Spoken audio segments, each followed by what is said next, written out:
নবী সাল্লাল্লাহু আলাইহি ওয়াসাল্লাম একটা হাদিসের মধ্যে বলেছেন যে তোমরা কি জানো কিয়ামতের মাঠে সবচেয়ে বড় মিসকিন কারা হবে?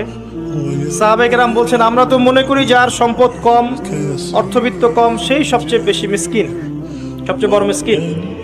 আল্লাহর নবী সাল্লাল্লাহু আলাইহি ওয়াসাল্লাম বলছেন বরং প্রকৃত মিসকিন সে ব্যক্তি যে কিয়ামতের মাঠে নামাজ, রোজা, হজ, যাকাত আমলের নেকি নিয়ে উঠবে, পাহাড় সম নেকি নিয়ে উঠবে, কিন্তু অনেক পাওনাদার দাঁড়িয়ে থাকবে।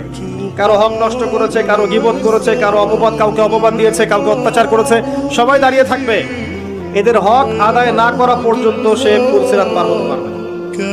তখন কি করতে হবে? নিজের নেকি ওদেরকে দিতে হবে, কারণ তখন কোনো বেচা কেনার সুযোগ নাই, হক আদায়ের কোনো সুযোগ নাই। নিজের নেকি ওদেরকে দিয়ে শোধ করতে হবে। নেকি শেষ হয়ে গেলে কি হবে?